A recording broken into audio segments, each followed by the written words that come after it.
आमदारकी सुद्धा परत तुमच्या नशिबात नसणार आहे. वैद्यकीय शिक्षण मंत्री हसनजी मुश्रीफ साहेब, पुण्यश्लोक अहिल्यादेवी होळकर शासकीय वैद्यकीय महाविद्यालयाशी संलग्न असणार वैद्यकीय रुग्णालय ह्याचं नाव बदलून तुम्हाला अजितदादांचं नाव त्या ठिकाणी द्यायचंय. पुण्यश्लोक अहिल्यादेवी होळकरांचं नाव त्या ठिकाणी पहिलं होतं.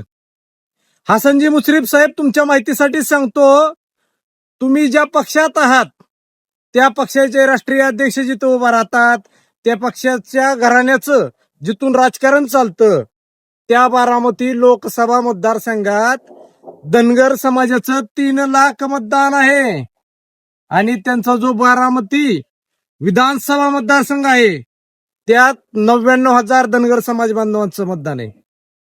आणि हसनजी मुश्रीफ साहेब, ह्याच्या पलीकडे मी जाऊन सांगतो तुम्हाला, तुम्ही जिथून आमदार झालात त्या आमदारकीच्या जोरावर जिथून मंत्री झालात त्या तुमच्या कागल मतदारसंघात 65,000 धनगर समाज बांधवांचं मतदान आहे. मग आता ठरवा, नाव बदलायचंय का अहिल्यादेवींचं नाव असंच ठेवायचं आहे? असं उगाच धनगरांच्या नादाला लागू नका.